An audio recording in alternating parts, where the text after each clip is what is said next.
21장 17절로 마지막 절까지 되겠습니다.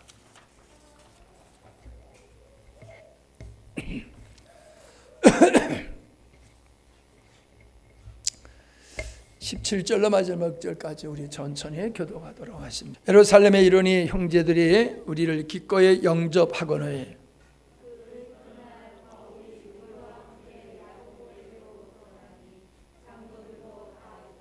바울이 무난하고 하나님의 자기의 사역으로 말미암아 이방 가운데서 하신 일을 낱낱이 말하니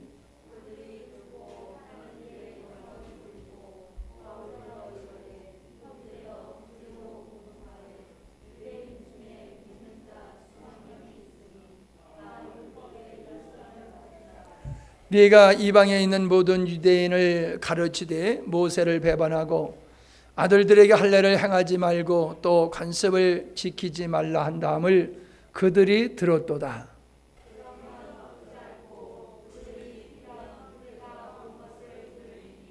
우리가 말하는 이대로 하라. 소원한 네 사람이 우리에게 있으니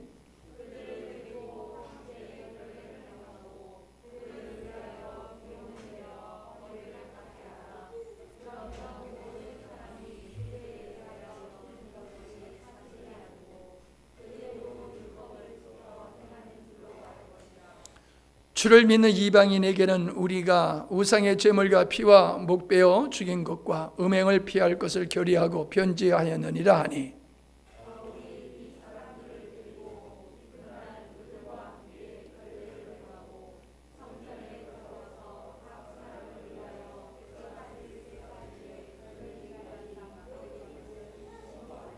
그 이래가 거의 참에 아시아로부터 온 유대인들이 성전에서 바울을 보고 모든 무리를 충동하여 그를 붙들고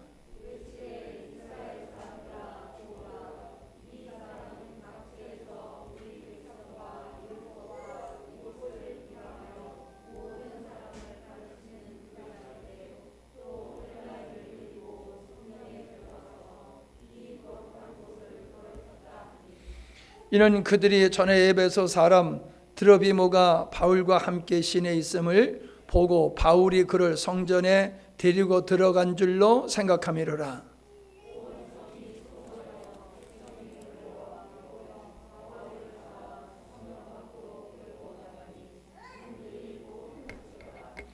그들이 그를 죽이려 할 때에 온 예루살렘이 요란하다는 소문이 군대의 천부장에게 들림에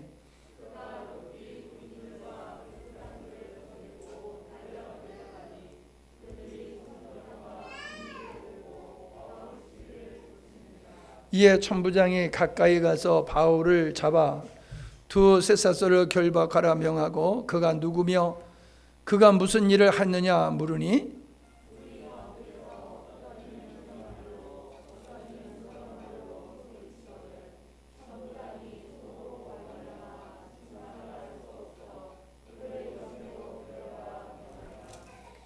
바울이 층대에 이를 때에 무리 위에 폭행으로 말미암아 군사들에게 들려가니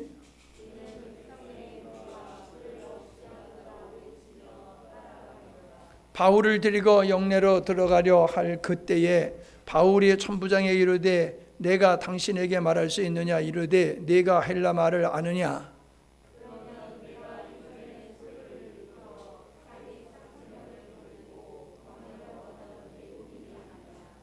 바울이 이르되 나는 유대인이라 소읍이 아닌 길리기아의 다소시의 시민이니 청컨대 백성에게 말하기를 허락하라 하니 천부장이 허락하거늘 바울이 층대 위에 서서 백성에게 손짓하며 매우 조용히 한 후에 히브리 말로 말하니라. 아멘. 이제 드디어 바울이 예루살렘에 올라가게 되고 올라간 후에 성령께서 말씀하시고 아가보를 통해서 예언하였던 결박을 당하게 되어지는 사건이 오늘 우리가 읽은 내용이 되겠습니다. 자, 먼저 17절에 보면은 예루살렘으로 올라갔을 때에 이제 예루살렘 교회가 이 바울과 그 일행을 영접하게 되는 것을 보게 됩니다. 근데 18절에 보면은 예루살렘 교회에 장로들이 있는데 장로들 중에서 돋보이는 사람이 있습니다. 그가 우리와 함께 야고보에게 들어가니 장로들도 다 있더라라고 얘기를 하고 있습니다. 그러니까 이 야고보는 장로들 중에서도 으뜸이 되어지는 그러한 위치에 있는 사람이다라고 하는 겁니다.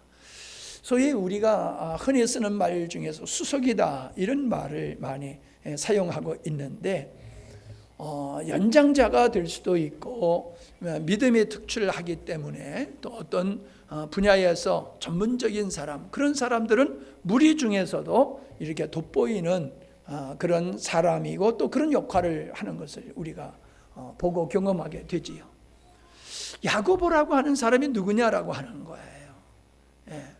앞에서 순교를 당한 야고보는 제자 야고보이고 여기서 나오는 야고보는 예수님의 동생 야고보다라고 하는 겁니다. 자, 우리는 잘 안 대로 예수님의 형제들은 예수님을 구세주로 메시아로 인정하지 아니했었지요. 하나님의 아들이라고 말씀하시면서 나아가서 이렇게 말씀을 증거하시고 역사를 하실 때에 그것을 그대로 받아들이지 아니하고 미쳤다라고 생각하면서 귀신 들리고 미쳤다라고 하면서 예수님을 데려가려고 했던 그런 사건들이 있었음을 알게 됩니다. 그러니까는 인간적으로 봤을 때의 형이에요. 물론 예수님은 성령으로 잉태하셨지요. 야고보는 요셉의 아들이지요. 그러나 그들의 입장에서는 그거를 받아들이기가 어려운 거지요. 있을 수 없는 일. 어떻게 성령으로 잉태할 수 있단 말인가? 그런 인정하지 않았지요. 그런데 이 야고보가 이제는 형을 메시아로 인정하고 있을 뿐만 아니라 교회에서 아주 중요한 위치에서 예루살렘 교회를 섬기고 있더라라고 하는 겁니다. 자, 우리는 바울, 여기에서 등장한 이 바울이나 바울을 영접한 야고보나 또 그 장로들도 마찬가지지요. 그들이 처음서부터 믿음이 좋았던 사람들은 아니잖아요. 올바른 신앙생활했던 사람은 아니잖아요. 그런데 하나님의 은혜에 의해서 성령의 역사에 의해서 그들은 지금 옛생활을 정리하고 새로운 사람이 되었고 새로운 삶과 새로운 사역을 하고 있음을 보게 되어집니다. 특별히 야고보가 예루살렘 교회에서 정말로 독보적인 중요한 지도자로 서 있다라고 하는 것은 참으로 특이한 사항이에요. 사도들도 있을지 모르겠어요. 그 당시에 사도들이 나중에 이제 다 흩어져서 복음을 전하다가 순교를 당했지만은 그때 예루살렘에 있었는지는 모르지만은 어떻든지 간에 예수님을 따르던 수많은 사람들이 있었음에도 불구하고 예수님의 젖동생 야고보는 교회의 지도자가 되어 있다. 예수님을 믿는 사람들을 잡아 결박하여서 죽이려고 했던 이 사울이라고 하는 청년도 이제는 그 예수님을 만난 이후로 예수님의 제자가 되고 예수님을 열방에 전파하는 복음의 사도가 되지 않았습니까? 변화됐다는 거예요. 새로워졌다는 거예요. 어떻게? 진짜 주님을 만났기 때문에. 야고보는 육신적으로 예수님을 바라봤을 때는 전혀 예수님이 메시아로 보이지를 않았지요. 그러나 영적인 상태로 야고보가 영적인 상태로 바뀌어지고 성령의 인도하심 속에서 바라봤을 때에 예수님이 자기 형이 메시아다라고 하는 겁니다. 그러니까 예수님은 어제나 오늘이나 동일하신 분이란 말이에요.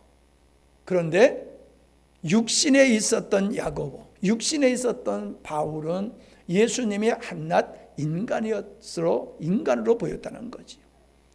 그러나 그가 영적으로 회복되어져서 보니까는 예수님이 하나님이시더라, 메시아더라 라고 하는 것을 그들이 알게 된 후로 그들의 인생은 바뀌어졌다는 거예요. 이게 중요한 겁니다, 여러분. 예수님의 구세주라고 고백을 하고 깨달았다라고 하면 고백을 하는데도 불구하고 그들의 삶이 전혀 변화가 되지 않는다라고 하는 것은 문제가 있는 거예요. 예수님과 상관없던 삶은 그게 뭐 어떤 삶이 됐든 간에 자기 중심적인 삶이에요. 자기가 목적이 되고 자기 방법으로 자기를 위해서 자기 힘으로 살아가는 삶이 보편적인 사람들이에요. 그런 사람들이 예수님을 만남으로 말미암아 인생이 바뀌어지는 거예요. 가치관이 바뀌어지는 거예요. 인생의 목적이 바뀌어지는 거란 말이죠. 이거는 누가 강요해서가 아니에요. 이건 자연스러운 현상이었다라고 하는 겁니다. 예나 지금이나 여기 있는 야고보나 바울이나 여기 계시는 여러분들이나 예수님을 만났기 때문에 변화된 거예요. 내가 변화되고 싶어서 변화됐습니까? 하나님의 은혜로 내가 변화된 거거든요.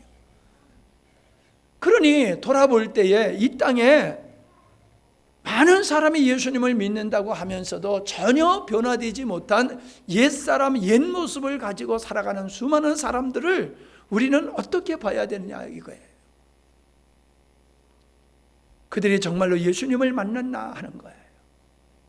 야고보가 예수님을 당신의 육신의 형으로 만난 게 아니라 십자가에 죽으시고 부활하신 예수님을 만남으로 말미암아 그가 예수님 앞에서 새로운 인생이 되었던 것과 같이 오늘도 예수님을 만난 인생들은 바뀌어지는 것이다.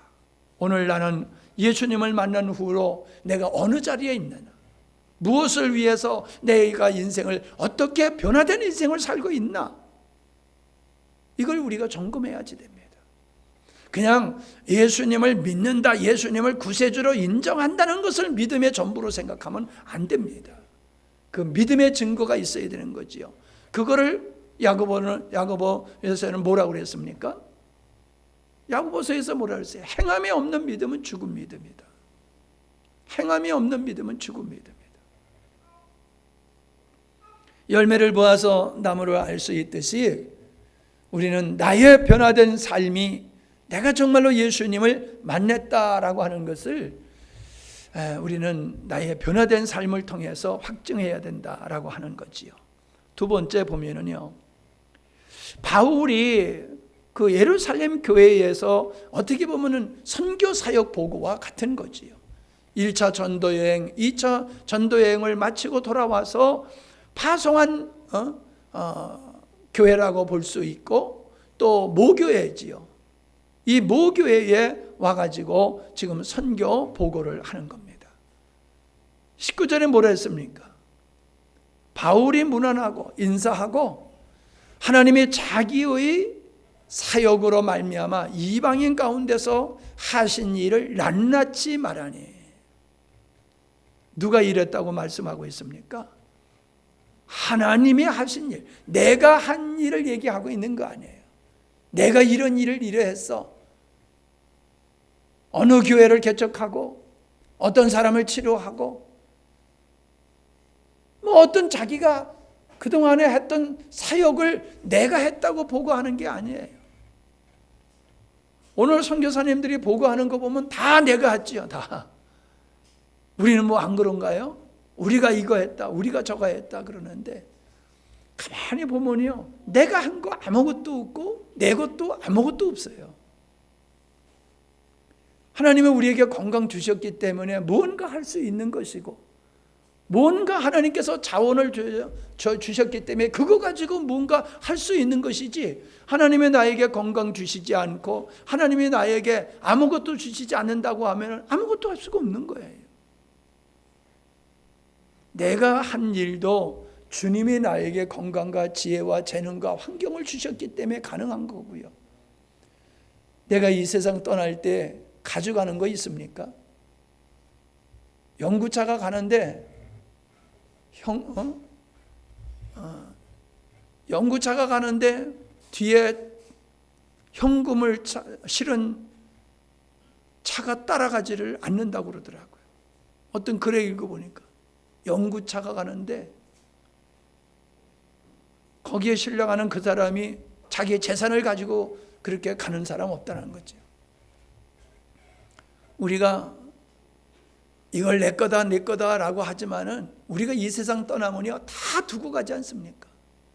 내 건데 왜 안 가지고 갑니까? 가져갈 수 없으니까 못 가지고 가는 겁니까? 그저 우리는 이 땅에 하나님의 주신 땅에서 누리다가 사용하다가 때가 되면 놔두고 가는 거란 말이에요. 근데 그거를 내 거라고 그러는데 18조의 재산을 가지고 있는 사람이 1원 한 푼 못 가지고 가잖아요.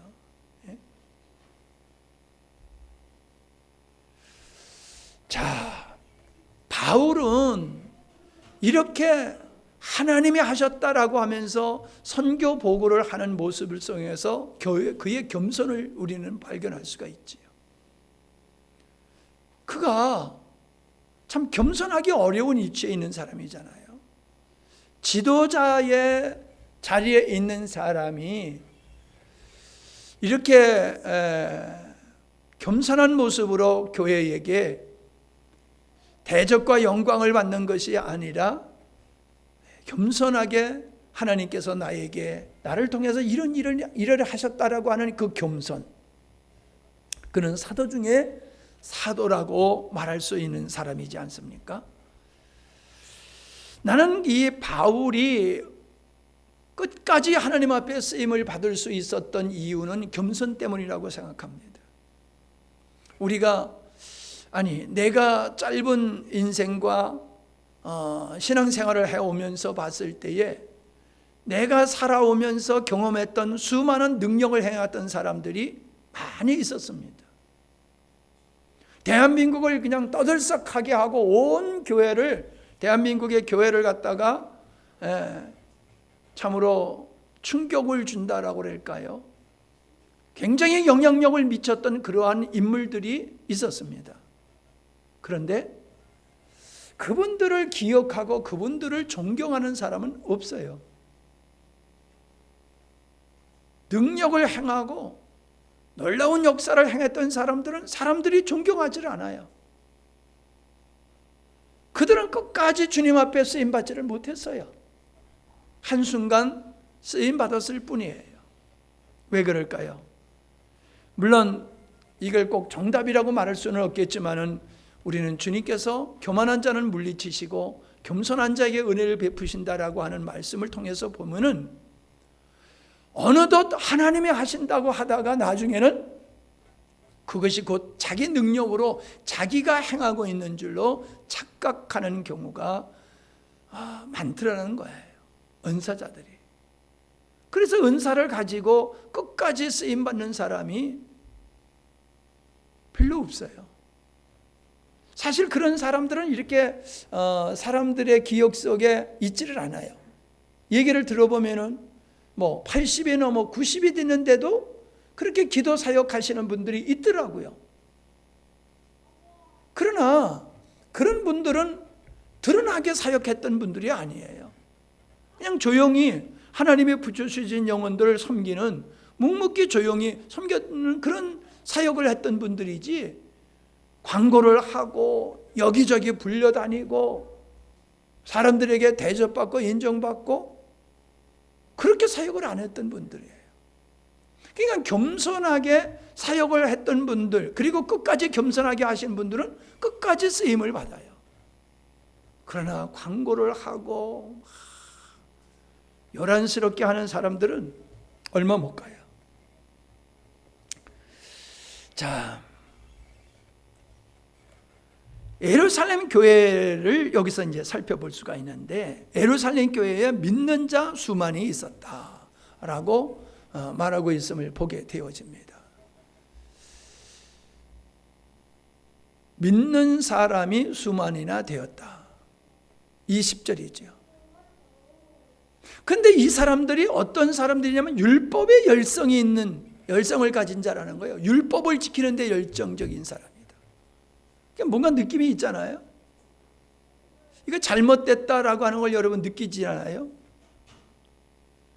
율법을 관심을 갖는 사람은 율법을 지킴으로 내가 의롭다 하고 내가 율법을 지킴으로 구원받는다고 생각하는 사람들이 율법에 열정이 있는 사람들이에요.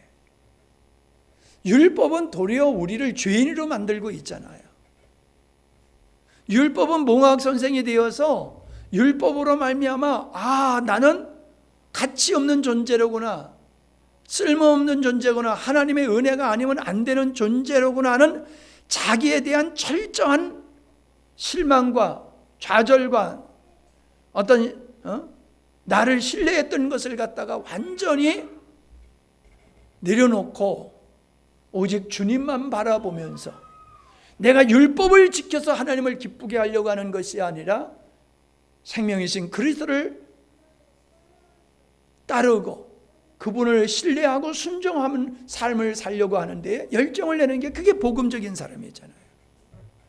수많이 있었지만은 복음의 열정, 그리스도의 열정을 가진 자들이 아니었고 율법의 열심을 가지고 있었던 자들이다라고 하는 거예요.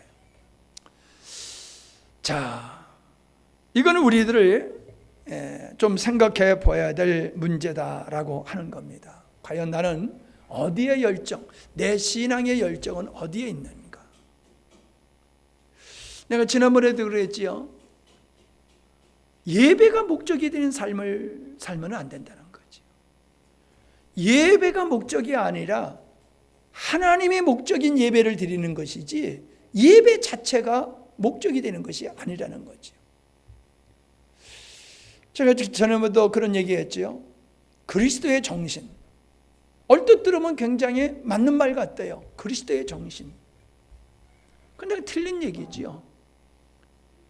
우리가 그리스도의 말씀, 주님의 말씀을 소중히 여기는 자체도 말씀 자체의 의미를 갖는 게 아니에요.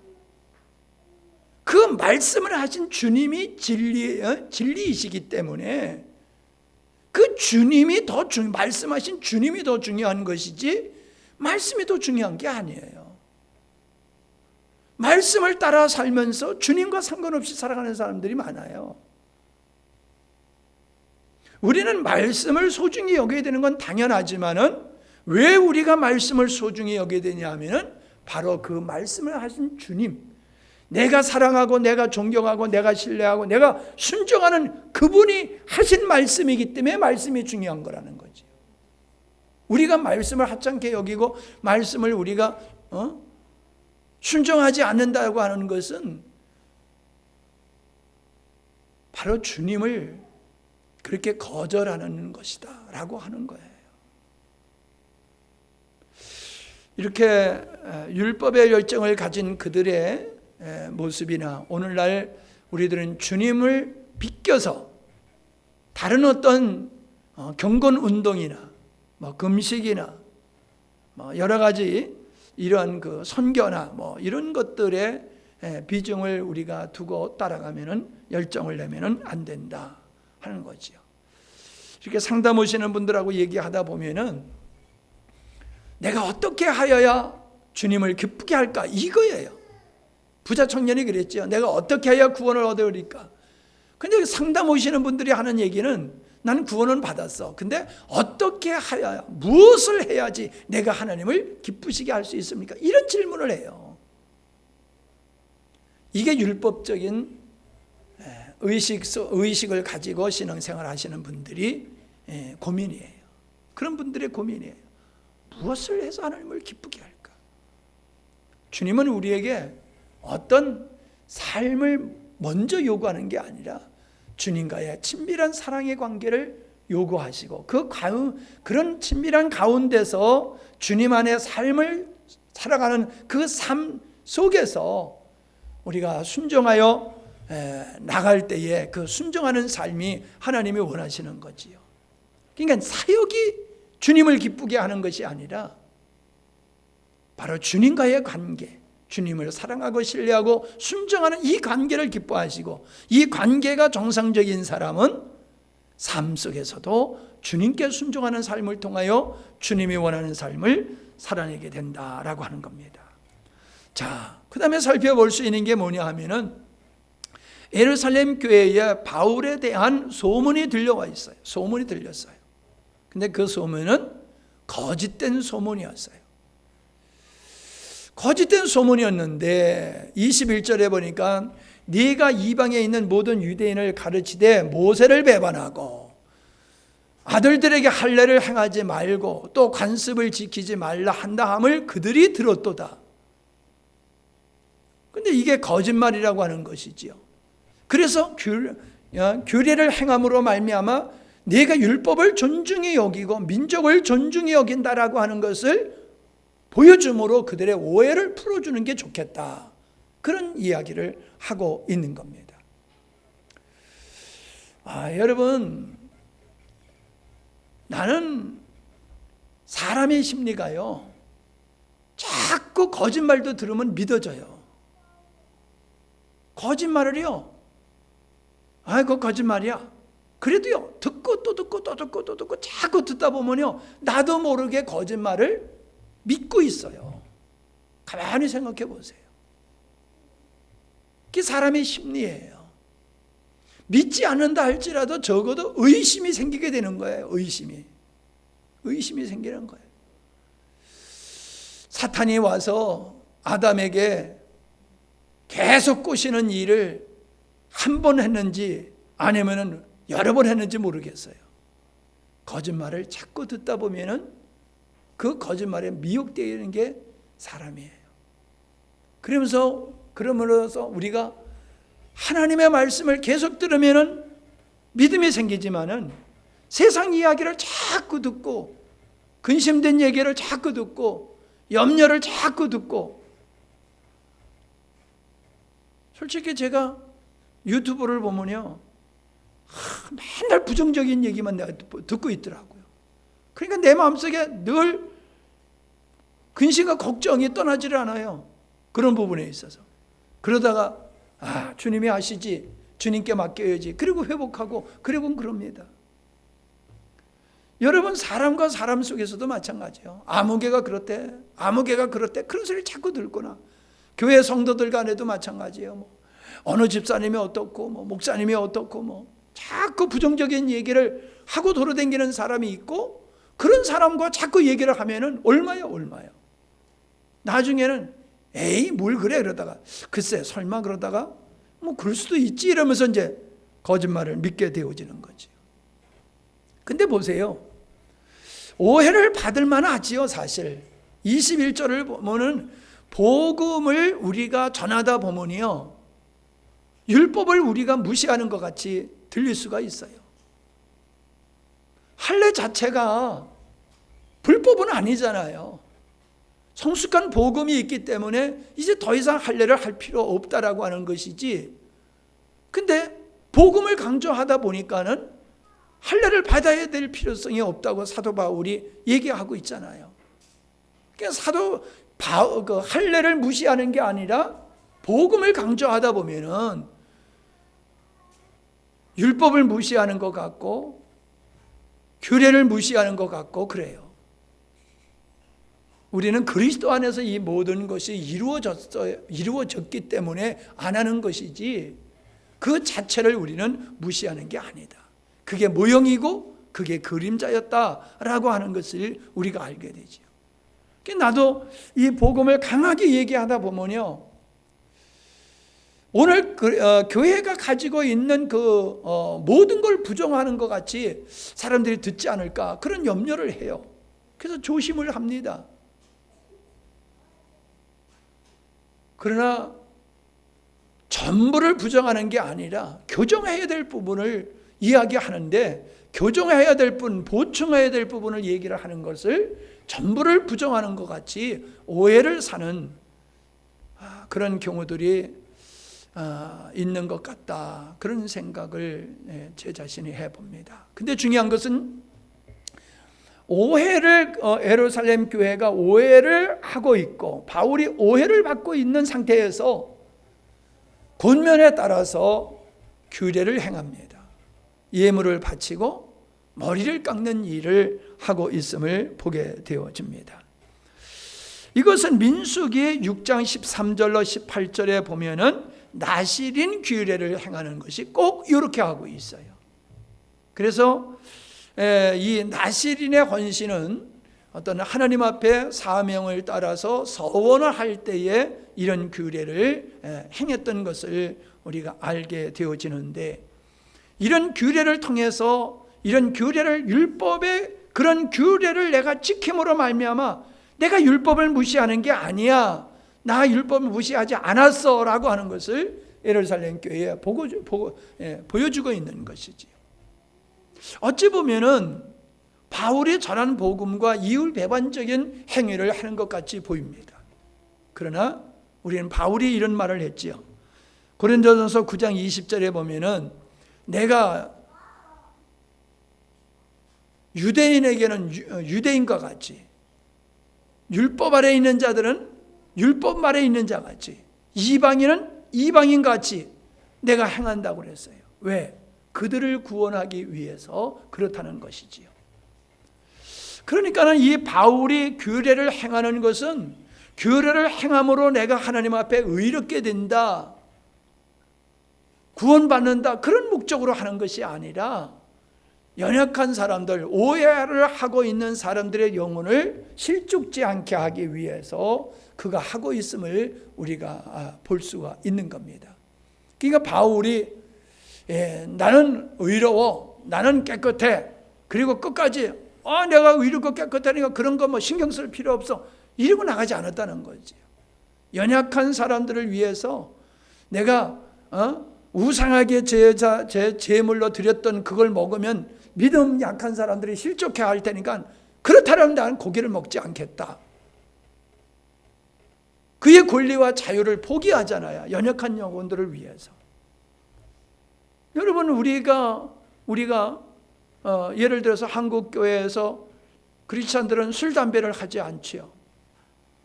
술 먹는다고 담배 먹는다고 해가지고 뭐 지옥 가는 거 아니거든요.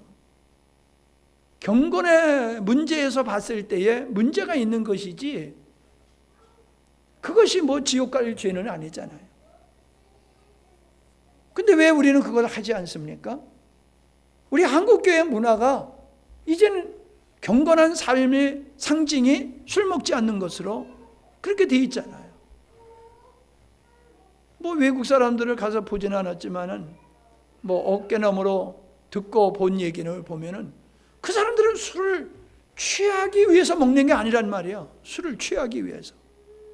근데 우리나라 문화는 뭐예요? 취하기 위해서, 술 취하기 위해서 술을 먹는단 말이에요. 그냥 취할 때까지, 술 취할 때까지 2차, 3차를 간단 말이에요. 이거는 뭐 그 사람도 이거 뭐 곡차다라고 얘기하면서 얘기하는데 아니지요. 취하기 위해서 먹는 거는 아편을 맞는 거나 똑같은 거지요. 그래서 우리가 예수 믿는 사람이 그런 것을 삼가는 이유는 이게 죄다라고 하는 문제가 아니라 다른 사람, 교회에 덕을 세우고 믿지 않은 사람들한테 덕을 세우고 성도들한테 덕을 세우기 위해서 하지 않는 것이다 라고 하는 것을 여러분들이 이해하시면 좋겠습니다. 이런 결례를 행하는 것을 보면은 어찌 보면은 이 세례라고 하는 것이 신앙 고백으로 하는 것이지요. 나 옛사람은 죽고 나는 그리스도의 생명, 부활하신 그리스도의 생명에 참여한 자로서 나는 새로 거듭난 자라고 하는 이 신앙 고백이 세례를 받는 거잖아요. 이것도 하나의 규례다, 이렇게 우리가 생각을 할 수가 있지요. 이런 걸 통해서 나의 믿음을 사람들에게 보여주게 되어지는 것. 그 다음에 이제 우리가 마지막으로 살펴볼 수 있는 게 뭐냐면, 에베소서에서 온 유대인들이 바울을 고소하게 되는 내용을 볼 수가 있습니다. 28절을 보면 외치되 이스라엘 사람들아 도우라, 이 사람은 각처에서 우리 백성과 율법과 이것을 비방하여 모든 사람을 가르치는 그 자인데, 자, 세 가지를 얘기하고 있습니다. 우리 백성, 선면에 대한 얘기를 하고 있어요. 율법, 그리고 이곳이라고 하는 성전에 대한 이 세 가지를 가지고 이 바울이 이걸 어겼다라고 하는 겁니다. 그럴 수밖에 없는 거지요. 그는 이방인들에게 복음을 전하면서 이방인이나 유대인들이나 동일하게 보고 있잖아요. 그게 상대적으로 그들은 우리는 특별한 선밀인데 어떻게 저들과 똑같을 수 있단 말이냐. 그냥 그들을 유대인들과 동등하게 보다 보니까는 유대인들을 하대한다고 그럴까요? 업신여긴다고 그럴까요? 낮춘다고 보는 거지요. 무시한다고 보는 거지요. 어떻게 저런 사람들하고 우리가 같이 있을 수 있느냐? 같은 동급의 취급을 받을 수 있느냐? 그런 거잖아요. 그 다음에 그들은 모세의 율법이 전부지요. 율법을 지킴으로 의롭고 율법을 가지고 있는 자체가 의로운 거고 그걸 지킴으로 하나님 앞에서 의롭다함을 받는다는 자부심을 가지고 있는데 율법을 지킴으로 구원받는 것이 아니라 믿음으로 구원받는다라고 하니까는 네가 가지고 있는 거 그거 개뿔이야. 그런 식이 돼 뿌리는 거잖아요. 그냥 그들이 굉장히 자존심이 상하는 거지요. 그 다음에 성전을 더럽혔다라고 얘기를 합니다. 29절에 보면은 에베소 사람 드로비모가 바울과 함께 시내에 있었던 것을 그가 이방인을 데리고 성전에 들어갔다라고 오해를 하게 되어지는 거지요. 오해를 받은 거예요.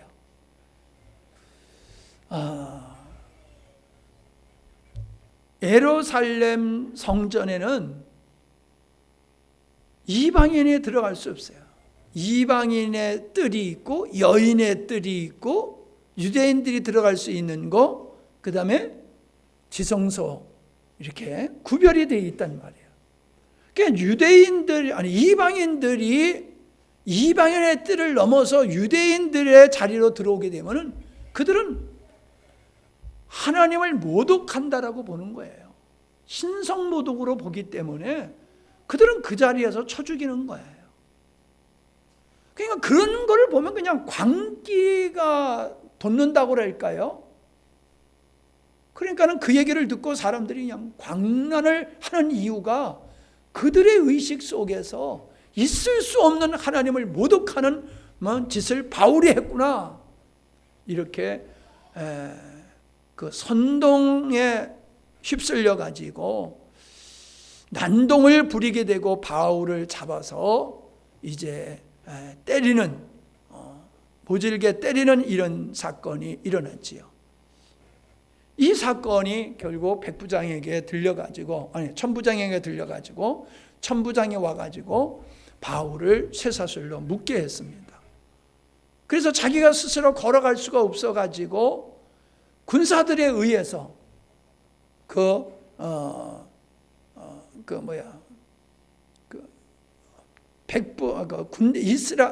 로마의 군영으로 들어가게 되어지는 데서는 이렇게 언덕 위라고 그래요. 계단 위라고 그래요.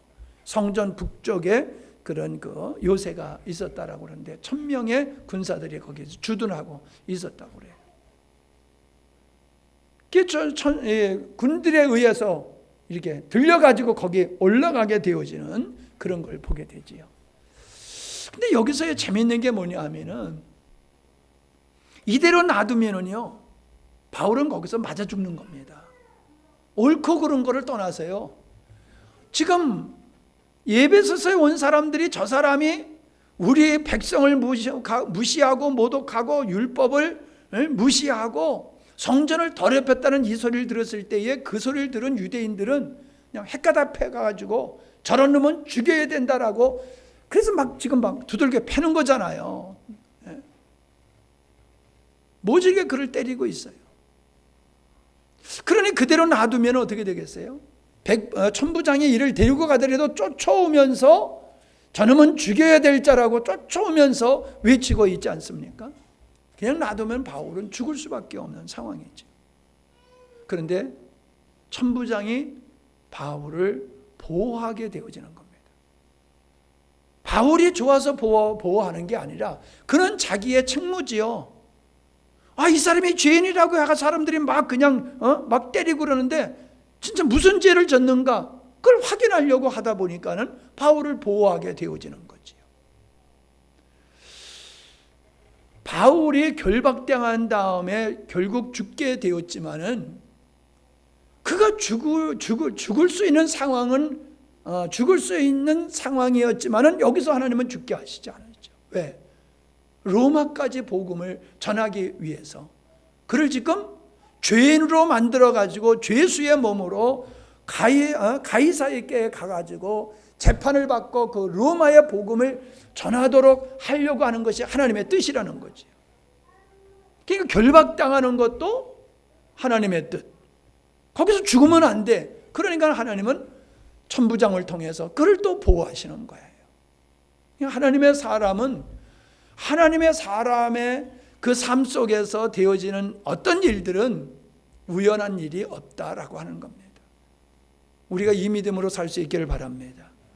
우리의 삶 속에 크고 작은 모든 일들, 이거는 우연히 발생하는 일이 아니라 하나님의 주권과 목적 안에서 이루어지는 일들이다.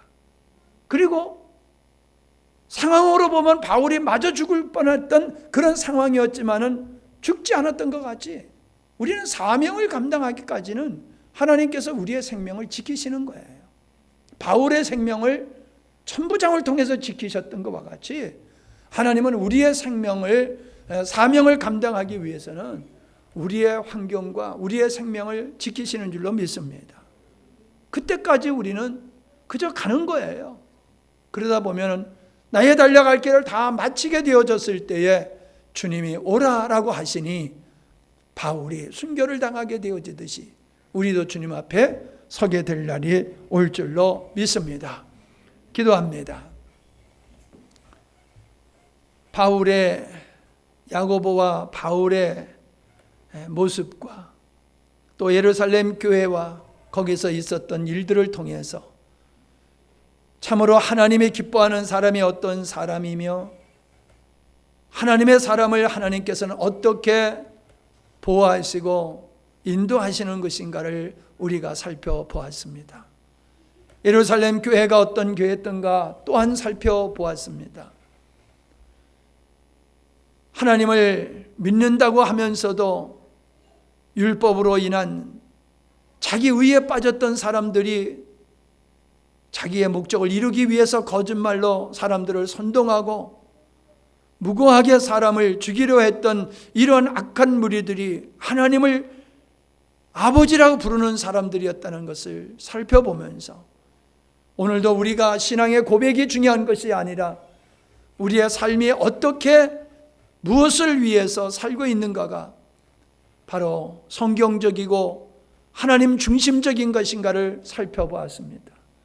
우리의 신앙이 사람이 인정하고 내가 인정하는 신앙이 아니라 하나님께서 인정하시고 하나님이 기뻐하시는 신앙으로 온전히 서가게 하여 주시옵소서. 예수님의 이름으로 기도하옵나이다. 아멘. 아멘. 아멘.